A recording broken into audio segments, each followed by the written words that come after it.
퇴직 후에도 월 100만 원 이상 꾸준히 벌 수 있다면 얼마나 든든할까요? 하지만 많은 사람들이 퇴직 후에는 소득이 끊겨 경제적으로 어려움을 겪습니다. 국민연금만으로는 생활이 빠듯하고 예상보다 지출이 많아지는 경우도 많습니다. 그렇다면 퇴직 후에도 현실적으로 월 100만 원 이상의 추가 수입을 만드는 방법은 없을까요? 다행히도 적은 자본으로도 가능한 현실적인 방법들이 있습니다. 오늘 소개할 5가지 방법은 이미 많은 사람들이 실천해서 성과를 내고 있는 방법들입니다. 특별한 기술이 없더라도 지금부터 하나씩 배워가며 실천하면 누구나 가능합니다. 무엇보다 중요한 것은 적극적으로 도전해보는 것입니다. 퇴직 후에도 경제적인 자유를 유지하려면 수입원을 다각화하는 것이 필수적입니다. 오늘 영상에서 소개할 방법을 잘 활용하면 안정적인 추가 수익을 만들 수 있습니다. 지금부터 퇴직 후에도 지속적인 소득을 창출하는 5가지 방법을 소개해드리겠습니다. 끝까지 시청하시면 여러분에게 딱 맞는 현실적인 방법을 찾을 수 있을 것입니다. 퇴직 후 소득이 없어진다는 불안감, 한 번쯤 느껴보신 적 있으신가요? 직장에 다닐 때는 매달 월급이 들어오지만 퇴직 후에는 소득이 끊기는 것이 가장 큰 걱정입니다. 은퇴 후 돈 걱정 없이 살기 위해서는 연금만으로는 부족할 수도 있습니다. 예상보다 의료비, 생활비가 더 많이 들어가고 여유로운 삶을 누리기 어려운 경우도 많습니다. 하지만 포기할 필요는 없습니다. 지금부터 소개할 방법들은 큰 돈을 들이지 않고도 충분히 도전할 수 있는 것들입니다. 실제로 많은 퇴직자들이 이 방법들을 활용해서 꾸준한 수입을 얻고 있습니다. 중요한 것은 한 가지 방법에만 의존하지 않고 여러 가지 수익원을 만드는 것입니다. 한 달에 100만 원이라도 추가 수입이 생긴다면 삶의 질이 훨씬 좋아질 것입니다. 여러분도 실천할 수 있도록 구체적인 방법을 하나씩 알려드리겠습니다. 지금부터 현실적으로 월 100만 원 이상 벌 수 있는 5가지 방법을 살펴보겠습니다. 첫 번째 방법은 바로 자격증과 경력을 활용한 강의 및 컨설팅입니다. 1. 자격증을 활용한 전문 강의 및 컨설팅. 퇴직 후에도 꾸준한 소득을 만들 수 있는 가장 좋은 방법 중 하나는 자신의 경력과 경험을 활용하는 것입니다. 직장에서 쌓은 노하우와 지식은 돈으로 환산할 수 없는 소중한 자산입니다. 많은 사람들이 퇴직 후에는 자신이 쓸모없다고 생각하지만 오히려 반대입니다. 경험이 많을수록 더 가치 있는 조언을 해줄 수 있기 때문에 수요가 많습니다. 예를 들어 직장 경험이 있다면 직무 교육을 하거나 후배들에게 멘토링을 제공할 수도 있습니다. 특정 분야에서 전문성이 있다면 기업 컨설팅, 강의, 코칭 등의 활동을 통해 수익을 창출할 수 있습니다. 최근에는 온라인 강의 시장이 커지면서 직접 강의를 하거나 자료를 판매하는 것도 가능합니다. 강의는 오프라인뿐만 아니라 유튜브, 온라인 강의 플랫폼 등을 활용하면 더욱 효과적입니다. 강의 경험이 없어도 강사 양성 과정 등을 통해 준비하면 충분히 도전할 수 있습니다. 퇴직 후에도 자신의 경험을 활용해 추가 수입을 만드는 사람들은 생각보다 많습니다. 중요한 것은 처음부터 완벽할 필요 없이 작은 것부터 시작하는 것입니다. 그렇다면 어떤 자격증이 퇴직 후 소득 창출에 도움이 될까요? 자격증이 있으면 신뢰도가 높아지고 보다 안정적으로 수익을 창출할 수 있습니다. 퇴직 후 활용하기 좋은 자격증으로는 노무사, 부동산 중개사, 경매 지도사 등이 있습니다. 요즘에는 정리수납 전문가, 요가 강사, 바리스타 같은 생활 밀착형 자격증도 인기가 많습니다. 컴퓨터 관련 자격증, 코딩 교육 강사 자격증 등 IT 관련 자격증도 수익 창출에 도움이 됩니다. 특히 심리 상담사, 코칭 전문가 같은 자격증은 은퇴 후에도 꾸준히 활용할 수 있습니다. 자격증을 따면 강의뿐만 아니라 컨설팅, 온라인 수업, 개인 상담 등으로도 활용할 수 있습니다. 최근에는 온라인 강의 시장이 커지면서 인터넷 강의 플랫폼에서도 활동할 수 있습니다. 강의를 직접 하지 않더라도 교재를 만들거나 자료를 판매하는 방식으로도 수익을 만들 수 있습니다. 자격증 하나로 다양한 수익 모델을 만들 수 있기 때문에 적극적으로 활용하는 것이 좋습니다. 특히 요즘은 퇴직 후 제2의 직업을 찾는 분들이 많아 교육 시장이 더욱 활성화되고 있습니다. 만약 자격증이 없다면 무료 또는 저렴한 비용으로 온라인 강좌를 수강해 보는 것도 좋은 방법입니다. 다음으로는 강의와 컨설팅을 통해 구체적으로 월 100만 원을 버는 방법을 알아보겠습니다. 퇴직 후 강의나 컨설팅으로 월 100만 원 이상의 수익을 올리는 것은 충분히 가능합니다. 하지만 무작정 시작하는 것이 아니라 체계적인 전략이 필요합니다. 첫 번째 전략은 내가 가진 경험과 지식을 정리하는 것입니다. 퇴직 전 직무 경험, 특정 분야의 전문성, 취미나 특기를 활용할 수 있습니다. 예를 들어 회계나 경영 관련 경험이 있다면 중소기업 컨설팅을 할 수 있습니다. 교육 경험이 있다면 자격증 강의나 직무 교육을 진행할 수도 있습니다. 두 번째 전략은 어디에서 강의를 할지 정하는 것입니다. 평생교육원, 문화센터, 기업교육, 온라인 강의 플랫폼 등을 활용할 수 있습니다. 요즘은 오프라인 강의뿐만 아니라 유튜브, 클래스 100일, 탈인 같은 온라인 강의 플랫폼도 인기입니다. 세 번째 전략은 첫 강의를 무료 또는 저렴한 가격으로 시작하는 것입니다. 처음부터 높은 강의료를 받기보다는 수강생을 모집하고 실력을 쌓는 것이 중요합니다. 강의 후에는 후기나 추천을 받아 신뢰도를 높이면 점점 더 많은 기회가 생깁니다. 이 소자본 창업 및 온라인 판매. 많은 사람들이 퇴직 후 창업을 고민하지만 큰 돈을 들이는 것은 부담스럽습니다.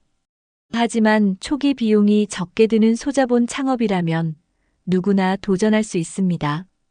요즘은 온라인 판매, 1인 창업, 무점포 사업 등이 인기를 끌고 있습니다.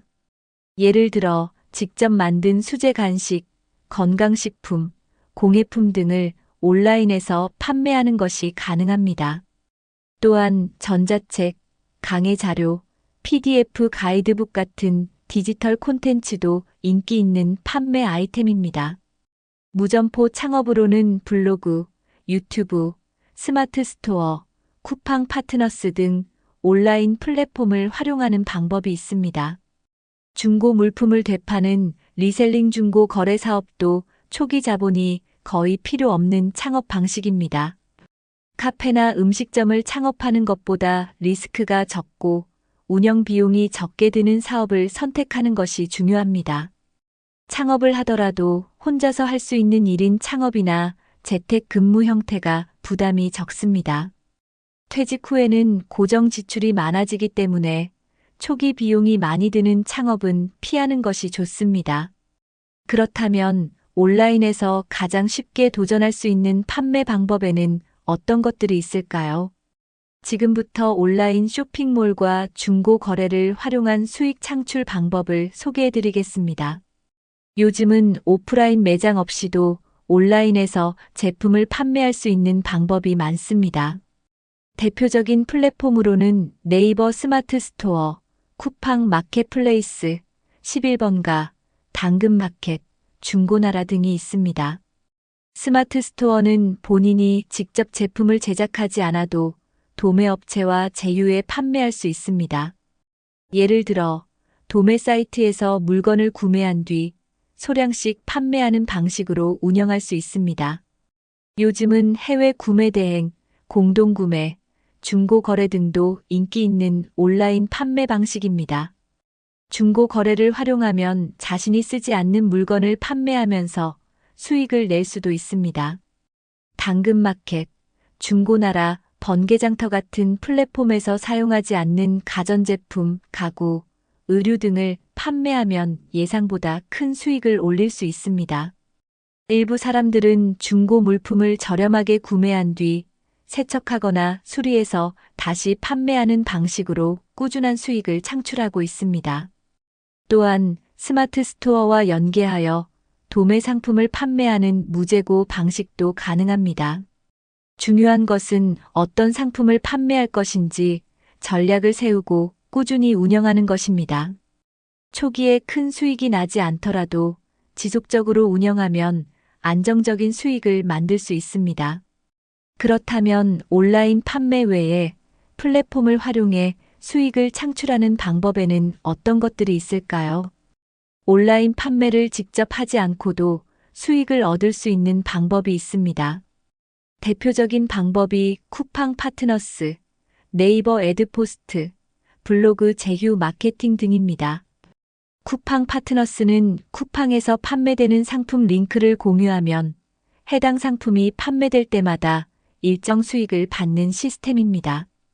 블로그나 SNS를 운영하면서 제품 리뷰를 작성하고 링크를 걸어두면 자연스럽게 수익이 발생할 수 있습니다. 네이버 애드포스트는 블로그 방문자가 많아지면 광고 수익을 받을 수 있는 방식입니다. 블로그에 유익한 정보를 꾸준히 올리면 검색 노출이 증가하면서 광고 수익이 점점 커질 수 있습니다. 최근에는 틱톡, 인스타그램 같은 SNS에서도 제휴 마케팅을 통해 상품을 홍보하고 수익을 창출하는 사람들이 많아지고 있습니다. 직접 물건을 판매하지 않아도 블로그나 SNS에서 수익을 창출하는 방식은 장기적으로 매우 유리한 모델입니다. 하지만 꾸준히 콘텐츠를 올리고 방문자를 늘리는 노력이 필요합니다. 한번 시스템을 잘 구축하면 꾸준히 수익이 발생하는 구조를 만들 수 있습니다. 초기에는 수익이 적더라도 지속적으로 운영하면 퇴직 후에도 안정적인 부업이 될 수 있습니다. 그렇다면 월세 수익을 활용한 안정적인 소득 창출 방법도 가능할까요? 3월세 수익 및 부동산 활용. 많은 사람들이 부동산 투자라고 하면 큰 돈이 필요하다고 생각합니다. 하지만 적은 자본으로도 안정적인 월세 수익을 창출할 수 있는 방법이 있습니다. 가장 대표적인 방법은 소형 오피스텔, 고시원, 원룸 같은 수익형 부동산을 활용하는 것입니다. 최근에는 지분 투자, 경매, 전대차 계약을 활용한 투자 방식도 인기를 끌고 있습니다. 예를 들어 경매를 통해 시세보다 저렴한 부동산을 매입한 뒤 리모델링하여 월세를 받을 수도 있습니다. 또 다른 방법은 공유 오피스나 공동주거 형태의 부동산을 운영하는 것입니다. 작은 오피스를 여러 개의 사무실로 나눠 임대하거나 쉐어하우스로 활용하는 것도 좋은 방법입니다. 최근에는 상가나 창고를 활용한 수익 모델도 각광받고 있습니다. 부동산 투자는 단순한 매매보다는 안정적인 월세 수익을 만드는 것이 핵심입니다.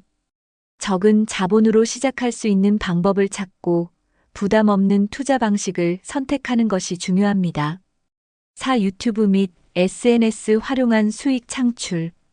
요즘은 온라인에서 콘텐츠를 만들어 수익을 창출하는 것이 하나의 직업이 되었습니다. 특히 유튜브, 블로그, 틱톡 같은 플랫폼을 활용하면 누구나 쉽게 도전할 수 있습니다. 유튜브는 영상만 올려도 광고 수익, 협찬, 상품 판매 등 다양한 방식으로 돈을 벌 수 있습니다. 블로그는 글을 작성하고 방문자가 많아지면 애드포스트 광고 수익을 받을 수 있습니다. 틱톡과 인스타그램 같은 숏폼 콘텐츠 플랫폼도 빠르게 성장하면서 수익 창출이 가능해졌습니다. 예를 들어 틱톡에서 짧은 정보성 콘텐츠를 올리면 브랜드 광고나 제휴 마케팅으로 수익을 만들 수 있습니다. 콘텐츠 제작이 어렵다고 생각할 수 있지만 간단한 정보 전달이나 일상 공유만으로도 충분합니다. 퇴직 후 경험을 살려 직장 생활 노하우, 건강관리, 투자 방법 등을 공유하는 채널을 운영할 수도 있습니다. 요즘은 스마트폰 하나로도 충분히 영상을 촬영하고 편집할 수 있기 때문에 장비 부담도 적습니다. 가장 중요한 것은 꾸준히 콘텐츠를 업로드하고 사람들이 원하는 정보를 제공하는 것입니다. 처음에는 수익이 적을 수 있지만 일정 수준의 구독자와 방문자가 확보되면 안정적인 소득이 가능합니다. 그렇다면 초보자도 쉽게 시작할 수 있는 유튜브, 블로그 운영 방법은 무엇일까요? 유튜브나 블로그를 시작하는데 가장 좋은 점은 초기 비용이 거의 들지 않는다는 것입니다. 먼저 유튜브를 시작하려면 자신이 잘할 수 있는 주제를 정하는 것이 중요합니다. 예를 들어 요리, 건강관리, 부동산 투자, 은퇴 후 사, 취미 생활 등을 주제로 선택할 수 있습니다. 블로그는 글을 작성하는 것이 편한 분들에게 적합하며 정보성 콘텐츠를 지속적으로 올리는 것이 핵심입니다. 유튜브 촬영이 부담스럽다면 화면 녹화 방식으로 정보 전달 영상을 제작할 수도 있습니다.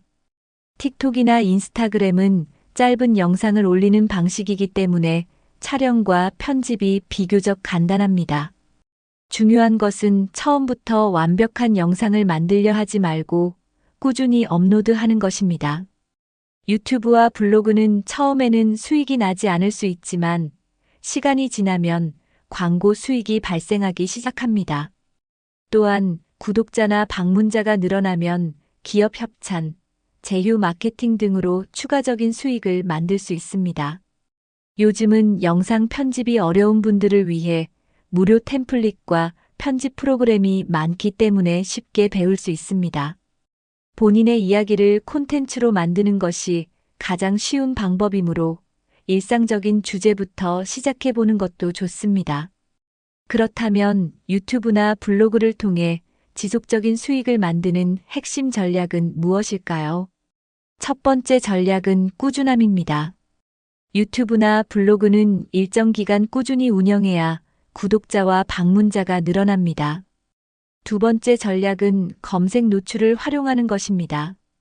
블로그나 유튜브의 제목과 내용에 사람들이 자주 검색하는 키워드를 포함하면 방문자가 증가합니다. 세 번째 전략은 광고 수익 외에 추가 수익원을 만드는 것입니다. 예를 들어 유튜브에서는 광고 수익 외에도 협찬, 강의 판매, 제휴 마케팅 등을 활용할 수 있습니다. 블로그는 쿠팡 파트너스 같은 제휴 마케팅을 활용하면 글을 작성하면서도 수익을 얻을 수 있습니다.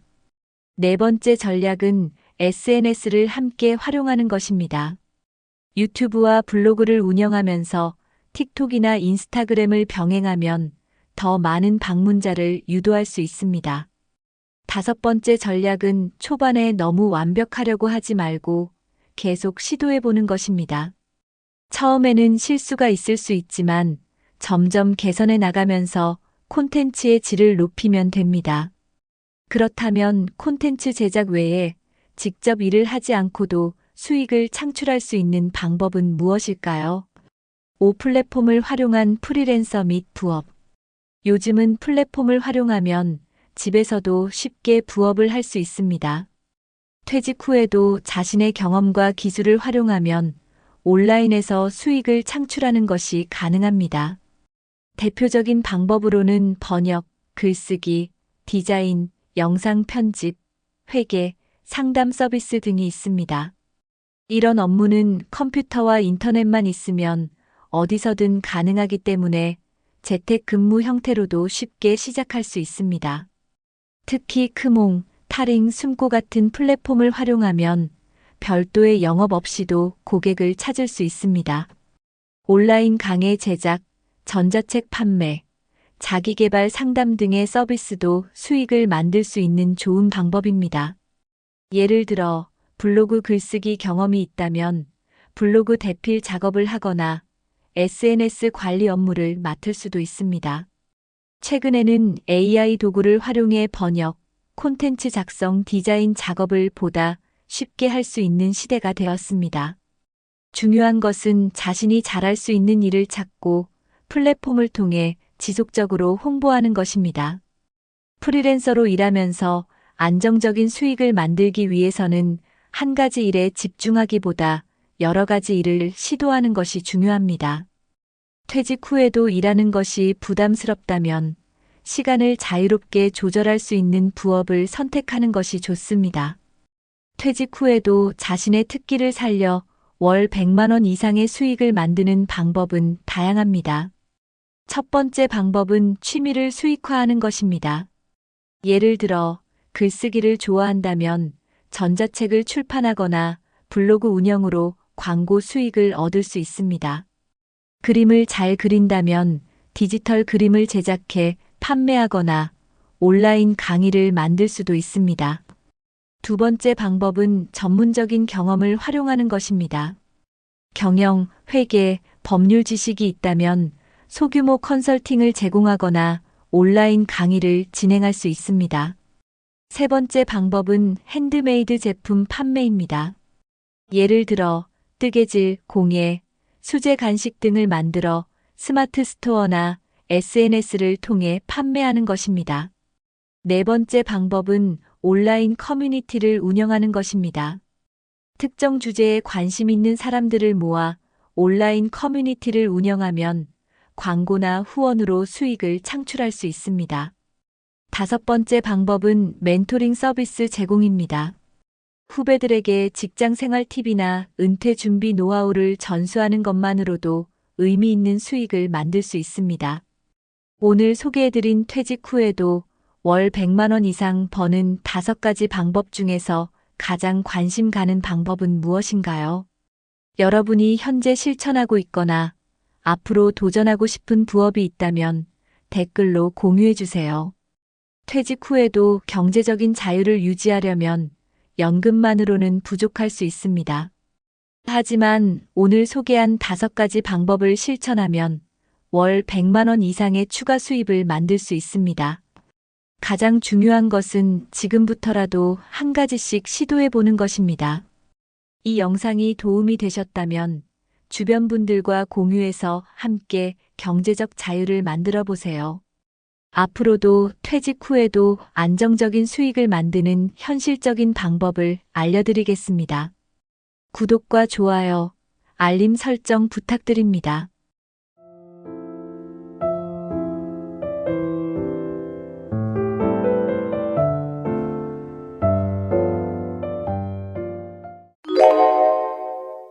여러분 혹시 아침에 거울을 봤을 때 얼굴이 평소보다 더 피곤해 보인 적 있으신가요?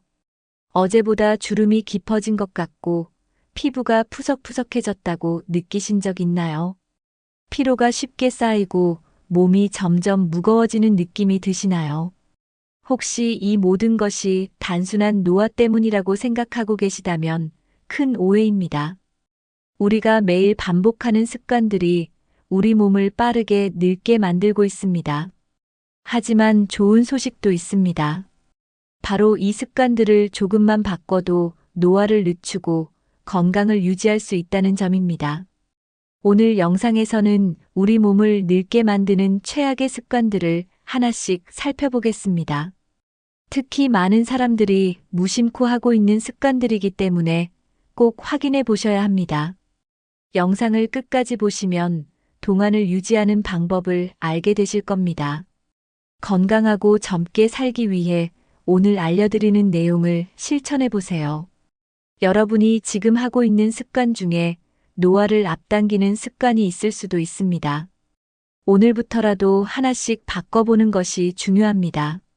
지금부터 몸을 늙게 만드는 습관들을 하나씩 살펴보겠습니다. 첫 번째는 바로 수면 부족입니다. 혹시 어제 잠을 몇 시간 주무셨나요? 하루 5시간 이하로 자는 습관이 있다면 피부가 빠르게 늙을 수 있습니다. 수면 부족은 우리 몸에서 가장 먼저 피부에 영향을 줍니다. 잠을 충분히 자지 않으면 피부가 탄력을 잃고 주름이 생기기 쉬워집니다. 수면 중에는 피부가 스스로 회복하는 시간이 필요합니다. 하지만 잠이 부족하면 피부 회복이 제대로 이루어지지 않습니다. 특히 눈가 주름과 다크서클이 심해지는 원인이 됩니다. 수면 부족은 피부의 수분을 빼앗아 건조하게 만들기도 합니다. 연구에 따르면 하루 6시간 이하로 자는 사람들은 피부 노화가 더 빠르게 진행된다고 합니다. 밤을 새우거나 늦게까지 스마트폰을 보는 습관도 피부를 늙게 만드는 원인 중 하나입니다. 늦게까지 깨어 있으면 피부 재생이 제대로 이루어지지 않습니다. 또한 수면 부족은 피부 트러블을 유발하고 탄력을 잃게 만듭니다.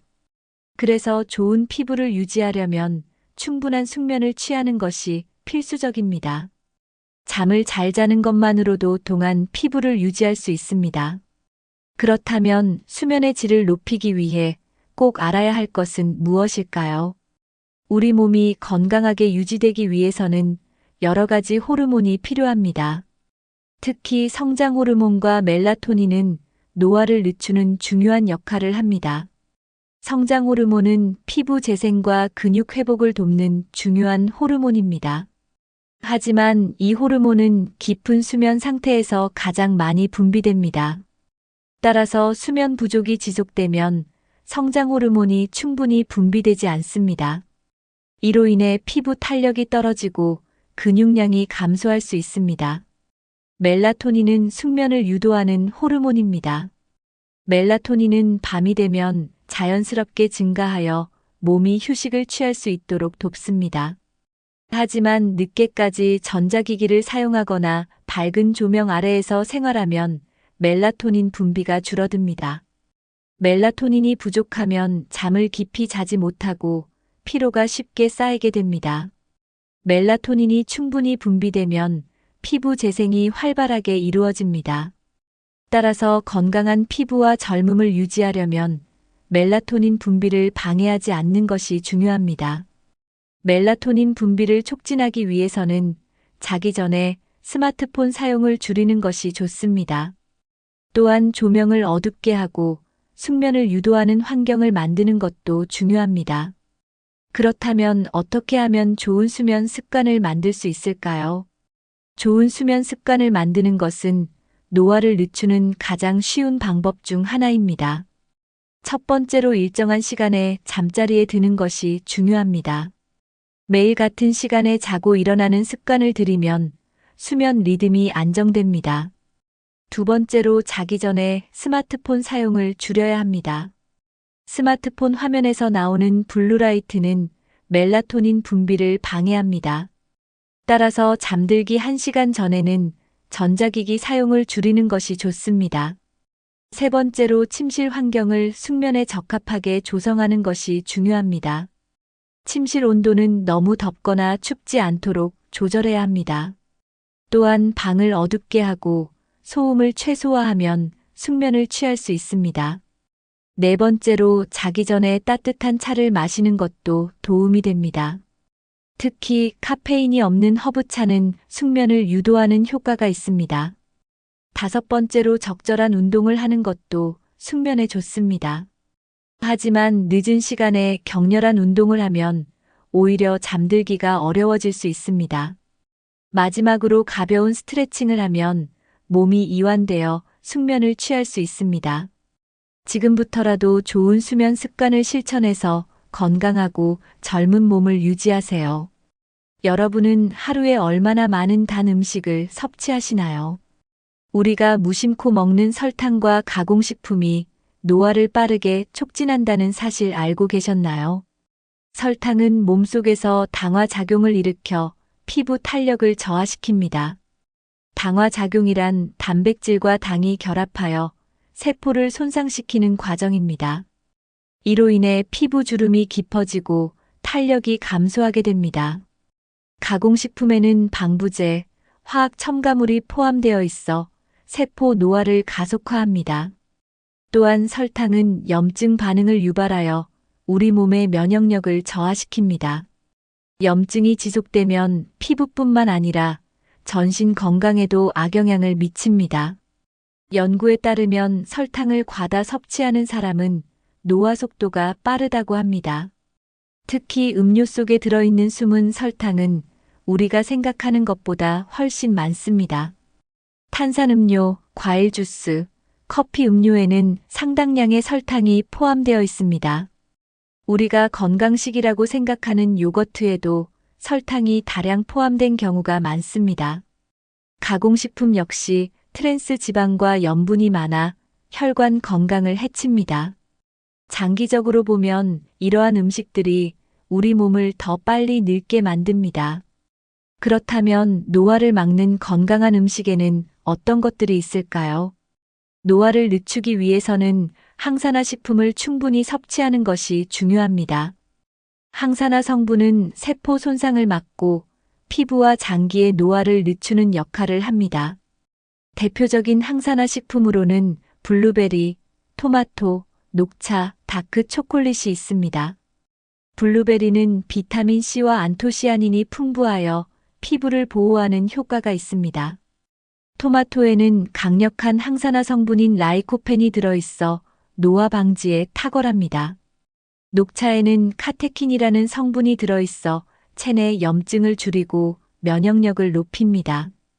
다크 초콜릿은 플라보노이드가 풍부하여 혈액순환을 돕고 혈관 건강을 개선합니다.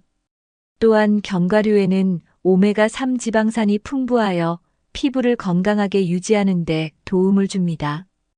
호두, 아몬드, 캐슈너트 등은 노화 예방에 효과적인 영양소가 많습니다.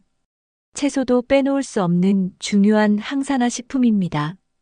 브로콜리, 시금치, 당근 같은 녹황색 채소는 피부 탄력을 유지하는 데 필수적입니다. 항산화 식품을 매일 섭취하면 노화 속도를 늦출 수 있습니다. 건강한 식단은 피부뿐만 아니라 전신 건강에도 긍정적인 영향을 줍니다. 노화를 예방하기 위해 설탕을 줄이고 항산화 식품을 충분히 섭취하세요. 하지만 아무리 좋은 음식이라도 올바른 식습관이 함께해야 효과가 큽니다. 건강한 식단을 유지하는 것이 노화를 늦추는 가장 효과적인 방법 중 하나입니다. 하루 한 끼라도 건강한 식사를 하는 것이 중요합니다. 특히 아침 식사는 영양소를 균형 있게 섭취하는 것이 좋습니다.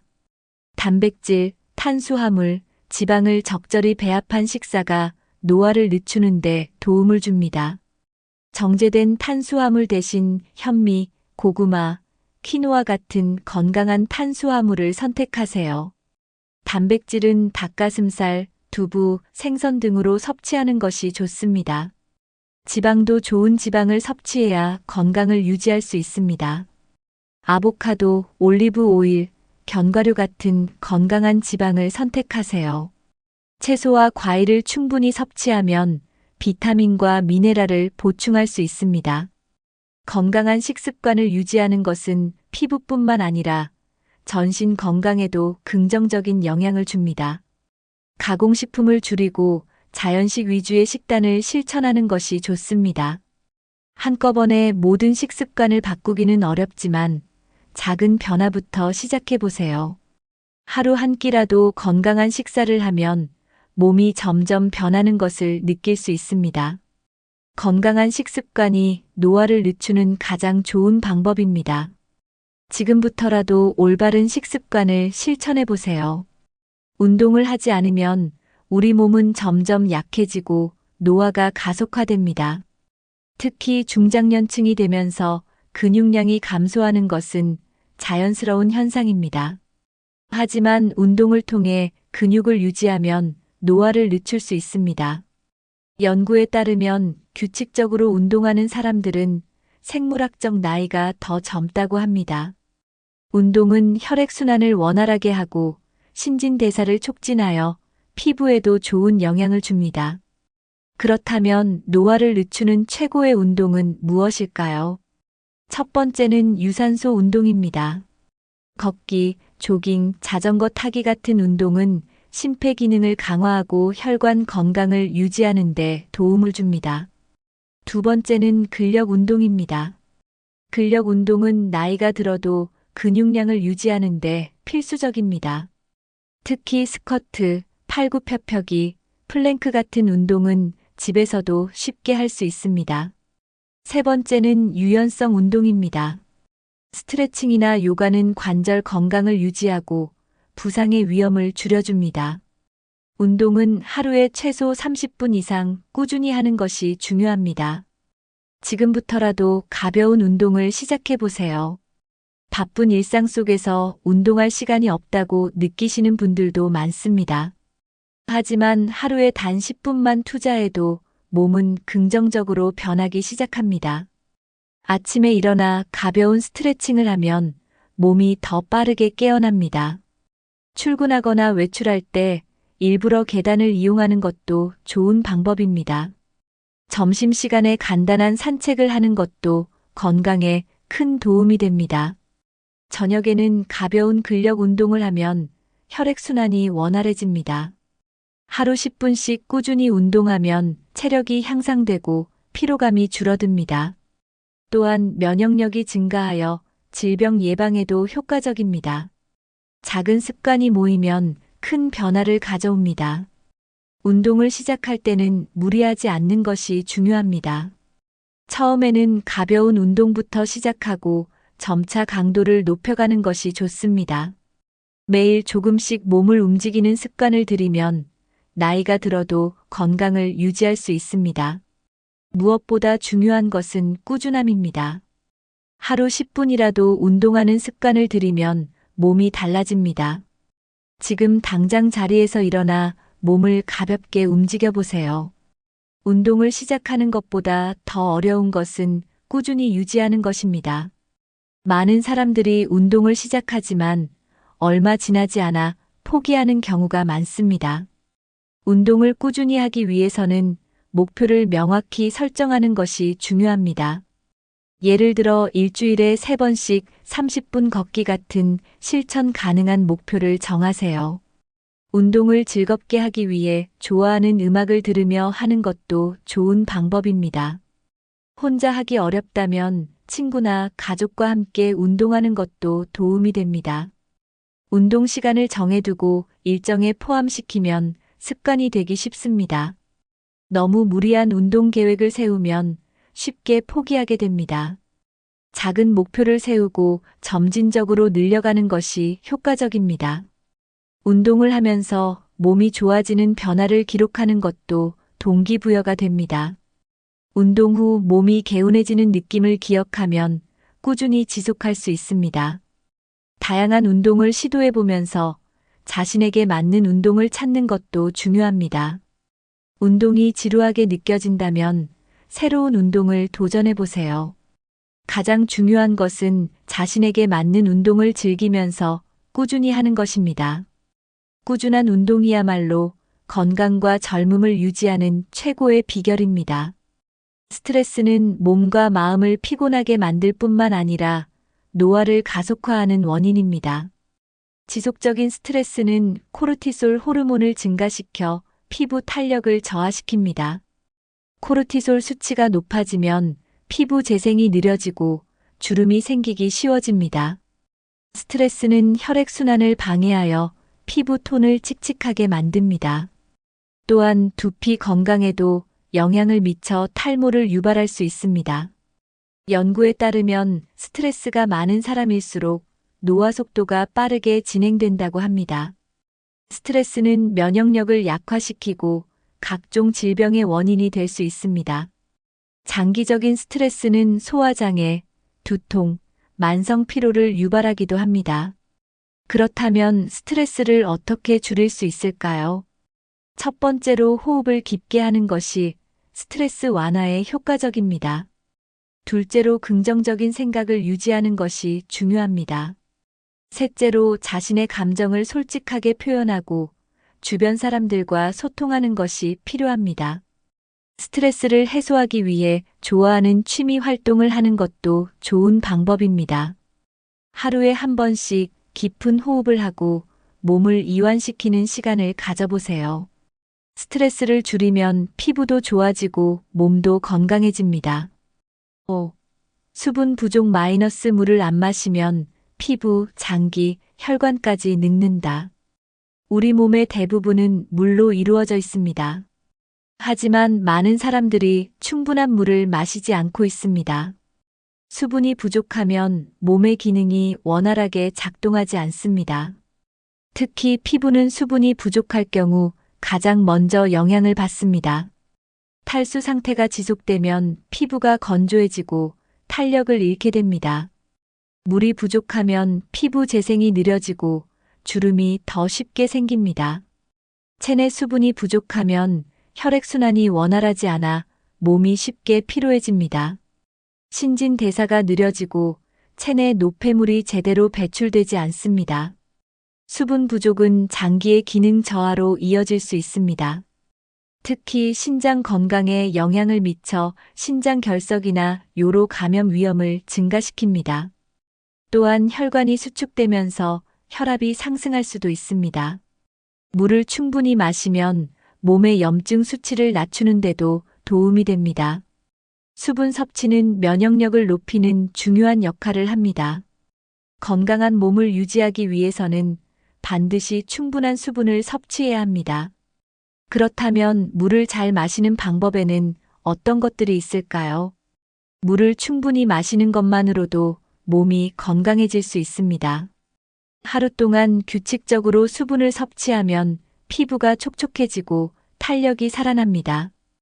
또한 몸속 노폐물이 효과적으로 배출되어 피로감이 줄어듭니다. 신진대사가 활발해지면서 체중 조절에도 긍정적인 영향을 줍니다.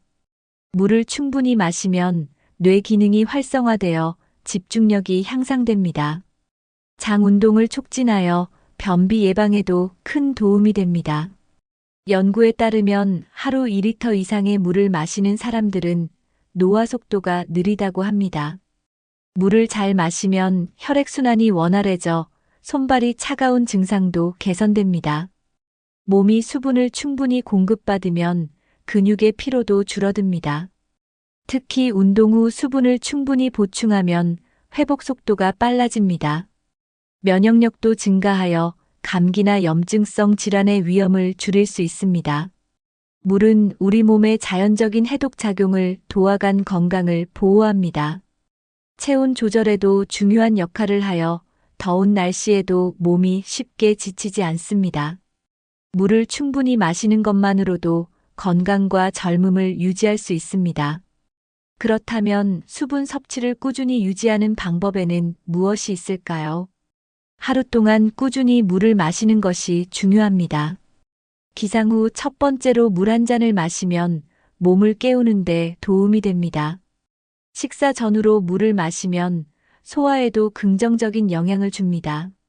한 번에 많은 양의 물을 마시기보다 조금씩 자주 마시는 것이 좋습니다.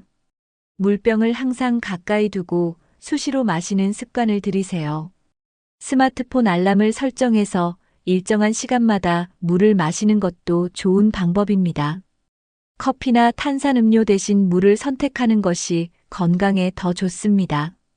레몬이나 오이 같은 천연 재료를 넣으면 물을 더 쉽게 마실 수 있습니다. 따뜻한 차도 좋은 수분 공급원이 될 수 있습니다. 운동 후에는 꼭 충분한 물을 보충해야 합니다. 날씨가 더운 여름철에는 물 섭취량을 늘리는 것이 필요합니다. 나이가 들수록 갈증을 느끼는 능력이 저하되므로 의식적으로 물을 마셔야 합니다. 물을 충분히 마시는 것만으로도 노화를 늦추는 효과를 얻을 수 있습니다. 지금부터라도 하루 물 섭취량을 체크하는 습관을 들여보세요. 건강한 몸을 위해 물을 충분히 마시는 것은 필수입니다. 혹시 오랫동안 의자에 앉아 있거나 스마트폰을 사용할 때 자세를 신경 쓰지 않나요? 구부정한 자세는 단순히 보기 안 좋은 것이 아니라 건강에도 큰 영향을 줍니다. 특히 허리와 목에 큰 부담을 주면서 척추 건강을 악화시킵니다. 장시간 잘못된 자세를 유지하면 척추가 휘어지는 거북목 증후군이 생길 수 있습니다. 또한 허리가 점점 구부러지면서 자세가 비틀어지고 균형이 무너집니다. 이렇게 되면 근육과 관절에 무리가 가면서 쉽게 피로해지고 통증이 발생합니다. 연구에 따르면 나쁜 자세를 지속하면 혈액순환이 원활하지 않아 신진대사가 저하된다고 합니다. 또한 소화 기능에도 영향을 미쳐 위장 장애를 유발할 수 있습니다. 나쁜 자세는 호흡에도 영향을 미쳐 폐활량을 감소시킬 수도 있습니다. 구부정한 자세는 몸의 중심을 무너뜨려 균형 감각을 떨어뜨립니다. 나이가 들수록 바른 자세를 유지하는 것이 건강을 지키는 중요한 요소입니다. 바른 자세는 척추 건강을 지키고 신체 기능을 최적화하는 데 도움을 줍니다. 올바른 자세를 유지하면 몸이 더 가볍고 피로감이 줄어드는 효과를 볼 수 있습니다. 지금 바로 자신의 자세를 점검해 보세요. 바른 자세가 건강한 몸을 유지하는 기본입니다. 잘못된 자세는 단순히 뼈와 근육에 영향을 미치는 것이 아닙니다. 자세가 나빠지면 혈액순환이 원활하지 않아 피부 노화가 가속화됩니다. 특히 얼굴로 가는 혈류가 줄어들면서 피부가 푸석해지고 탄력이 떨어집니다. 또한 어깨와 목 근육이 뻣뻣해지면서 피로가 쉽게 쌓입니다. 잘못된 자세가 계속되면 몸이 점점 틀어지고 체형이 변형됩니다. 나이가 들수록 자세를 바로잡기 어렵기 때문에 미리 예방하는 것이 중요합니다. 허리가 구부러지면 내장 기관이 압박을 받아 소화 기능도 저하될 수 있습니다. 올바른 자세는 장기 기능을 원활하게 하고 신체 균형을 유지하는 데 필수적입니다. 또한 바른 자세를 유지하면 자신감 있는 모습도 연출할 수 있습니다. 자세가 좋으면 자연스럽게 몸의 균형이 맞춰지고 건강한 신체를 유지할 수 있습니다. 연구에 따르면 올바른 자세를 유지하는 사람들은 노화 속도가 더 느리다고 합니다. 잘못된 자세는 관절염이나 허리 디스크 같은 질환을 유발할 위험도 높입니다. 따라서 지금부터라도 바른 자세를 유지하는 습관을 들이는 것이 중요합니다. 몸을 젊고 건강하게 유지하려면 평소 자세를 신경 써야 합니다. 그렇다면 어떻게 하면 바른 자세를 유지할 수 있을까요? 바른 자세를 유지하는 것은 건강한 삶을 위해 꼭 필요한 습관입니다. 첫 번째로 앉을 때 허리를 곧게 펴고 등받이에 바짝 기대는 것이 좋습니다. 두 번째로 컴퓨터 모니터나 스마트폰 화면을 눈높이에 맞춰야 합니다. 세 번째로 장시간 같은 자세를 유지하지 말고 자주 스트레칭을 해야 합니다. 네 번째로 서 있을 때도 한쪽 발에 체중을 싣지 않고 균형을 유지해야 합니다. 다섯 번째로 걸을 때는 고개를 숙이지 않고 시선을 정면을 향해야 합니다. 여섯 번째로 좋은 신발을 착용하는 것도 자세를 바르게 유지하는 데 도움이 됩니다. 일곱 번째로 요가나 필라테스 같은 운동을 하면 자세 교정에 효과적입니다. 여덟 번째로 허리와 복부 근육을 강화하면 자세를 유지하는 것이 더 쉬워집니다. 아홉 번째로 의식적으로 자세를 점검하는 습관을 들이면 도움이 됩니다. 열 번째로 몸이 피곤할 때는 잠깐씩 스트레칭을 해서 근육의 긴장을 풀어주세요. 11번째로 올바른 베개와 매트리스를 사용하면 수면 자세도 개선할 수 있습니다. 12번째로 하루에 한 번씩 거울을 보며 자신의 자세를 체크해 보세요. 13번째로 작은 습관부터 바꾸는 것이 중요합니다. 바른 자세는 몸의 균형을 유지하고 노화를 늦추는 최고의 방법입니다. 지금까지 몸을 늙게 만드는 최악의 습관들에 대해 알아보았습니다. 여러분이 하고 있는 습관 중에 몇 가지가 포함되어 있었나요? 노화는 누구에게나 찾아오는 자연스러운 과정입니다. 하지만 우리가 어떻게 생활하느냐에 따라 노화 속도는 달라질 수 있습니다. 잘못된 습관을 계속하면 몸이 더 빨리 늙어가지만 좋은 습관을 실천하면 건강한 젊음을 유지할 수 있습니다. 오늘 소개해드린 습관들은 아주 작은 변화만으로도 큰 효과를 볼 수 있는 것들입니다. 하루에 물을 한 잔 더 마시고 밤에 스마트폰을 멀리하는 것부터 시작해 보세요. 수면을 충분히 취하고 건강한 음식을 선택하는 것도 중요합니다. 또한 가벼운 운동을 꾸준히 하면서 몸을 활기차게 유지하는 것이 필요합니다. 스트레스를 관리하고 바른 자세를 유지하는 것만으로도 몸의 변화를 느낄 수 있습니다. 중요한 것은 한꺼번에 모든 것을 바꾸려고 하기보다 하나씩 실천해 나가는 것입니다.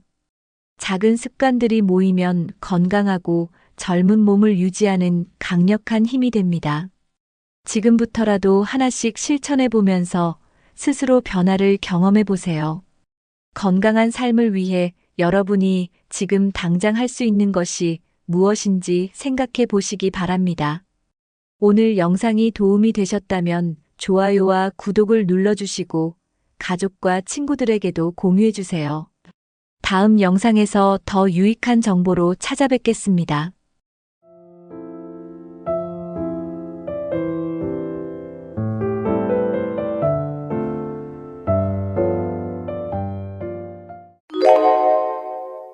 여러분, 70대가 된 분들이 가장 많이 하는 말이 뭔지 아시나요? 바로 60대가 가장 좋았어입니다. 지금 60대라면 70대 되면 뭐가 달라지겠어? 라고 생각할 수도 있습니다. 하지만 실제로 많은 분들이 그때 준비할 걸, 그때 더 즐길 걸 하고 후회합니다. 60대와 70대의 차이는 생각보다 큽니다. 몸이 다르고 돈이 다르고 인간관계도 다릅니다. 70대가 되면 하고 싶어도 못하는 것들이 많아집니다. 건강도 경제력도 사회적 위치도 점점 변해갑니다. 그런데 60대 때는 그 변화를 크게 느끼지 못하는 경우가 많습니다. 그러다 보니 70대가 되어서야 60대 때 미리 준비할 걸 하고 후회하게 되는 겁니다. 그래서 오늘은 70대가 되면 가장 그리워지는 60대의 현실을 이야기해 보려고 합니다. 그리고 지금 60대라면 후회 없이 준비할 수 있는 방법도 알려드리겠습니다. 지금 보고 계신 분들이 60대라면 이 영상을 끝까지 보시면 분명 큰 도움이 될 겁니다. 만약 이미 70대라면 지금이라도 더 행복한 삶을 위해 실천할 수 있는 것들이 있습니다. 자, 그럼 첫 번째 이야기부터 시작해 볼까요? 60대 때는 병원에 가도 고칠 수 있겠지라고 생각하는 경우가 많습니다. 무릎이 아프면 약을 먹고 허리가 아프면 주사를 맞으면 된다고 생각합니다. 하지만 70대가 되면 치료가 아니라 관리가 필요해집니다. 치료에도 완전히 낫는 게 아니라 그냥 그렇게 살아야 하는 상태가 됩니다. 60대 때는 조금 무리해도 괜찮았지만 70대가 되면 무리하면 큰일 납니다. 그래서 70대가 되면 60대 때 운동 더 할 걸, 그때 건강 챙길 걸 하고 후회하는 분들이 많습니다. 특히 근육과 관절은 한번 약해지면 되돌리기 어렵습니다. 60대 때는 조금만 노력하면 근력이 유지되지만 70대가 되면 운동을 해도 회복이 더딥니다. 그래서 60대 때부터 운동을 습관으로 만들어야 합니다. 걷기, 가벼운 근력 운동, 스트레칭이라도 꾸준히 해야 합니다. 하루라도 운동을 쉬면 몸이 금방 굳어지는 것이 70대의 현실입니다. 60대 때 건강 관리를 소홀히 하면 70대에는 병원에 가는 일이 더 많아집니다. 병원비도 부담이 되고 병원 다니는 게 일상이 되면 삶의 질이 떨어집니다. 그러니 60대라면 지금부터라도 운동을 생활화하세요. 다음은 경제적인 차이를 알아볼까요? 60대 때 감기가 걸려도 며칠 쉬면 금방 나았던 기억이 있을 겁니다. 그런데 70대가 되면 같은 감기라도 한 달 가까이 고생하는 경우가 많습니다. 병원에 가도 약이 듣는 속도가 느려지고 회복하는데 시간이 더 걸립니다. 이뿐만이 아닙니다. 작은 상처도 금방 낫지 않고 염증이 생길 가능성이 커집니다. 조금만 무리해도 피로가 오래가고 예전처럼 금방 회복되지 않습니다. 특히 골절이나 낙상 사고가 있으면 회복이 더 어려워집니다. 그래서 60대 때부터 낙상 예방 운동을 해두는 것이 중요합니다. 균형 감각을 기르는 운동, 하체 근력 운동을 미리 해두어야 합니다. 또 면역력을 유지할 수 있도록 식습관도 철저히 관리해야 합니다. 60대 때는 아무거나 먹어도 별 탈이 없었는데 70대가 되면 음식 하나에도 몸이 민감해집니다. 소화가 잘 안 되거나 몸에 맞지 않는 음식을 먹으면 금방 탈이 납니다. 60대 때는 이 정도야 괜찮겠지 했던 것들이 70대가 되면 몸에 부담이 됩니다. 그래서 60대부터는 건강한 식습관을 만들어야 합니다. 자, 이제 경제적인 차이에 대해 이야기해 볼까요? 60대 때는 어느 정도 일할 수 있는 기회가 있습니다. 정년 퇴직을 하더라도 새로운 일자리를 구할 수 있는 경우가 많습니다. 몸이 건강하면 파트타임이나 작은 사업을 시작하는 것도 가능합니다. 하지만 70대가 되면 일할 수 있는 기회가 급격히 줄어듭니다. 고용주 입장에서는 나이가 많을수록 채용을 꺼리게 됩니다. 그래서 70대가 되면 경제적으로 완전히 은퇴 상태가 됩니다. 결국 60대 때 모아둔 돈으로 살아야 하는 상황이 됩니다. 그런데 60대 때는 아직도 시간이 많다고 생각하고 돈을 쓰는 경우가 많습니다. 퇴직금이 들어오면 여행을 가거나 자식들에게 도움을 주는 경우도 있습니다. 하지만 70대가 되면 예상보다 돈이 빨리 줄어든다는 걸 깨닫게 됩니다. 의료비, 생활비, 각종 공과금까지 생각보다 고정 지출이 많습니다. 그리고 새로운 돈이 들어올 곳이 없으니 점점 불안해집니다. 60대 때는 나중에 줄이면 되겠지라고 생각했지만 70대가 되면 이미 늦었다라는 생각이 들면서 후회하는 경우가 많습니다. 그래서 60대 때부터 은퇴 후 꾸준히 돈이 들어오는 방법을 준비해야 합니다. 60대 때는 퇴직금, 연금, 저축 등으로 당장 큰 걱정이 없을 수도 있습니다. 하지만 70대가 되면 수입은 줄고 지출은 생각보다 더 많아집니다. 가장 큰 지출은 의료비입니다. 나이가 들수록 병원 가는 횟수가 늘어나고 약을 먹는 비용도 부담이 됩니다. 그리고 생각지도 못한 수술이나 치료가 필요할 때가 있습니다. 의료비뿐만 아니라 생활비도 꾸준히 나갑니다. 전기세, 가스비, 관리비 같은 기본 생활비가 매달 일정하게 빠져나갑니다. 물가는 계속 오르는데 수입이 없으면 점점 더 부담이 커집니다. 그래서 70대가 되면 60대 때 돈을 좀 더 아껴둘 걸 하고 후회하는 경우가 많습니다. 60대 때는 친구들과 여행도 다니고 소비도 즐길 수 있지만 70대가 되면 돈을 쓸 때마다 걱정이 생깁니다. 그래서 60대 때부터 소득원을 만들어 두는 것이 중요합니다. 작은 일이라도 70대까지 할 수 있는 일거리를 찾아두는 것이 좋습니다. 연금만 믿기보다는 임대 수입, 재택근무, 취미를 활용한 소득 창출을 고민해야 합니다. 돈이 있으면 노후가 편안하지만 없으면 삶의 질이 크게 떨어집니다. 70대가 되면 돈이 부족한 사람과 충분한 사람의 삶의 차이가 확연히 드러납니다. 돈이 넉넉하면 건강을 위해 좋은 음식을 먹고 필요한 치료도 받을 수 있습니다. 여행도 가고 하고 싶은 취미 생활도 하면서 삶의 만족도가 높아집니다. 하지만 돈이 부족하면 기본적인 생활을 유지하는 것조차 부담스러워집니다. 병원에 가야 하는데도 비용이 걱정돼 미루는 경우가 많습니다. 사고 싶은 것이 있어도 돈을 아끼느라 참고 살아야 합니다. 자식들에게 의존해야 하는 상황이 생길 수도 있습니다. 자식들도 경제적으로 여유가 없다면 부모가 더 미안한 마음이 들 수 있습니다. 돈이 없으면 결국 사회 활동도 줄어들고 집에만 머무는 시간이 많아집니다. 경제적 여유가 있어야 마음도 편안하고 노후를 더 즐길 수 있습니다. 그래서 60대 때부터 노후 생활비를 충분히 준비하는 것이 중요합니다. 은퇴 후 최소한의 생활비와 추가적인 수입을 확보할 수 있는 방법을 찾아야 합니다. 돈이 있으면 선택권이 많아지고 더 행복한 삶을 살 수 있습니다. 70대가 되면 다시 일하기 어렵기 때문에 60대 때부터 철저하게 준비해야 합니다. 다음은 사회적 관계의 변화에 대해 알아볼까요?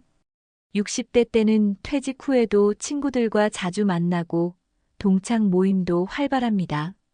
동네 친구들과 등산을 가거나 취미 활동을 하면서 시간을 보낼 수도 있습니다. 하지만 70대가 되면서 점점 만나는 사람이 줄어듭니다. 친구들도 점점 건강이 나빠지고 활동이 줄어들기 때문입니다. 주변에서 아프거나 돌아가시는 분들이 생기면 자연스럽게 모임도 줄어들게 됩니다. 또 70대가 되면 이동하는 것도 예전처럼 쉽지 않습니다. 걷는 것이 불편해지거나 운전을 하지 못하면 만날 기회가 더 줄어듭니다. 60대 때는 언제든지 만나면 되지라고 생각할 수 있지만 70대가 되면 모이고 싶어도 못 모이는 경우가 많습니다. 그래서 60대 때부터 좋은 인간관계를 유지하려는 노력이 필요합니다. 꾸준히 연락을 하고 혼자 시간을 보내는 연습도 필요합니다. 혼자서도 즐길 수 있는 취미를 만들어 두는 것이 중요합니다. 자녀나 가족과의 관계도 더욱 신경 써야 합니다. 70대가 되면 결국 혼자가 되는 시간이 많아지기 때문입니다. 다음은 외로움을 줄이기 위한 방법을 알아볼까요? 60대 때는 자주 연락하던 친구들도 70대가 되면 연락이 뜸해집니다. 각자 건강이 안 좋아지고 집에서 보내는 시간이 많아지기 때문입니다. 연락을 해도 요즘 몸이 안 좋아서라는 말을 듣게 되는 경우가 많습니다. 점점 외로움을 느끼는 시간이 많아질 수 있습니다. 그래서 60대 때부터 새로운 인간관계를 만들어 두는 것이 중요합니다. 동호회, 취미 모임, 자원봉사 등 사회활동을 꾸준히 해야 합니다. 한두 명의 친구가 아니라 다양한 사람들과 교류하는 것이 필요합니다. 특히 나이가 들수록 젊은 세대와도 교류하는 것이 좋습니다. 손주들과 시간을 보내거나 지역 사회 활동을 통해 사람들을 만나보세요. 관계가 단절되지 않도록 의식적으로 노력해야 합니다. 또 가족과의 관계를 잘 유지하는 것도 중요합니다. 자녀와 너무 의존적인 관계가 되면 부담을 줄 수 있으니 적당한 거리를 유지해야 합니다. 친구들과 연락이 줄어든다면 새로운 인연을 만드는 것도 좋은 방법입니다. 관계가 단절될수록 우울감이 커질 수 있기 때문에 미리 대비해야 합니다. 다음은 노년에도 존중받기 위한 방법을 알아볼까요? 60대는 퇴직을 했어도 사회적으로 여전히 역할이 있는 나이입니다. 직장을 다니지 않더라도 사회 활동을 할 기회가 많습니다. 지역 모임, 취미 활동, 봉사 활동 등을 하면서 사회와 연결될 수 있습니다. 60대는 여전히 젊은 노년층으로 분류되기 때문에 사람들의 대우도 다릅니다. 은퇴 후에도 재취업이나 소규모 사업을 시작하는 경우도 많습니다. 아직은 체력이 받쳐주기 때문에 자유롭게 활동할 수 있습니다. 자녀들도 부모가 건강하고 활동적이길 기대합니다. 손주를 돌보거나 가족 모임을 주도하는 역할도 할 수 있습니다. 하지만 70대가 되면 상황이 조금씩 달라집니다. 사회적으로 은퇴한 어르신으로 인식되기 시작합니다. 경제활동에서 완전히 벗어나면서 주변에서 예전만큼 찾아주지 않을 수 있습니다. 가족 내에서도 조금씩 역할이 줄어들게 됩니다. 점점 더 나는 어디에도 속하지 않는 것 같다는 기분이 들 수도 있습니다. 그래서 60대 때부터 자신만의 역할을 만들어 두는 것이 중요합니다. 다음은 70대가 되면서 사회적 시선이 어떻게 변하는지 알아볼까요? 70대가 되면 사람들이 조금씩 대하는 태도가 달라집니다. 식당이나 대중교통에서 어르신 여기 앉으세요라는 말을 자주 듣게 됩니다. 처음에는 고맙지만 점점 내가 늙었다는 사실을 실감하게 됩니다. 자녀들도 부모를 보호해야 한다는 생각이 강해집니다. 하지만 당사자는 아직도 젊고 싶고 혼자서 충분히 할 수 있다고 느낍니다. 그러나 주변에서는 무리하지 마세요. 이제 쉬세요라는 말을 더 자주 합니다. 이런 변화가 쌓이면서 자신감이 떨어지는 경우도 많습니다.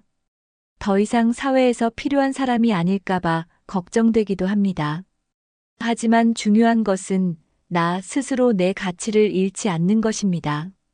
남들이 뭐라고 하든 자신이 할 수 있는 일을 찾아 계속 도전해야 합니다. 새로운 배움을 시작하거나 자원봉사를 하면서 사회와 연결될 수도 있습니다. 나는 아직 할 수 있다는 생각을 가지는 것이 매우 중요합니다. 주변의 시선을 신경 쓰기보다는 내가 어떻게 살고 싶은지를 고민해야 합니다. 70대가 되어서도 자신만의 역할을 찾고 당당하게 살아가는 것이 중요합니다. 다음은 70대가 되면 선택권이 얼마나 줄어드는지 알아보겠습니다.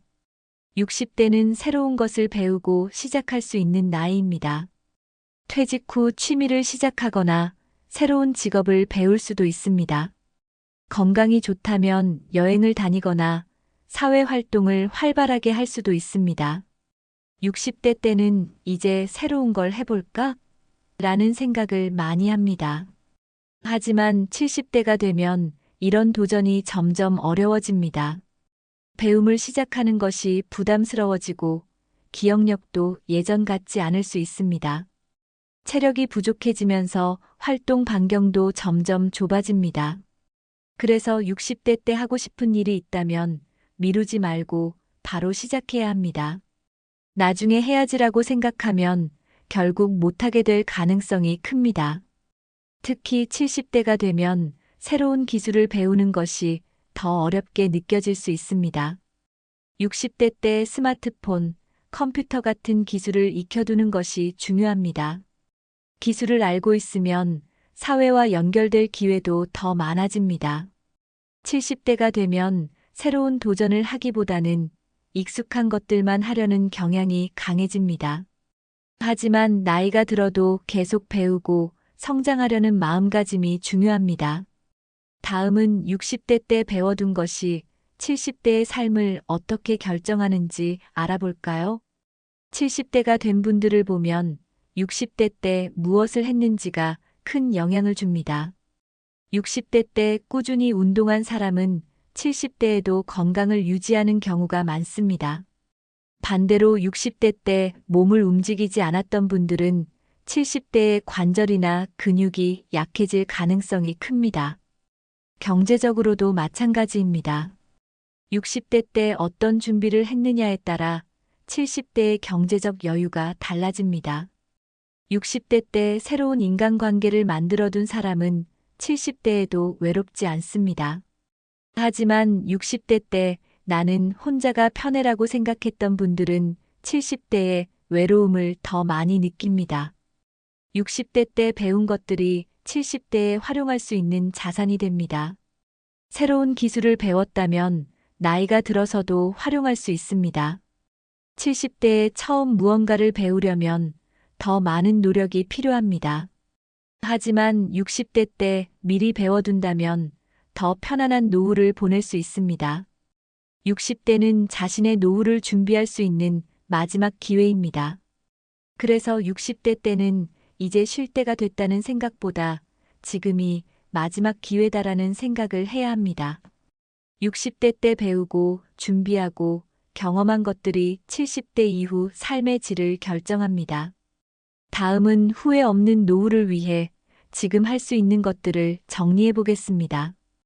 60대 때는 아프면 병원 가면 된다는 생각을 하기 쉽습니다. 하지만 70대가 되면 치료보다 관리가 더 중요해집니다. 작은 병도 회복이 느려지고 한 번 잃은 건강은 쉽게 되돌릴 수 없습니다. 그래서 60대 때부터 꾸준히 운동하는 습관을 들이는 것이 필수입니다.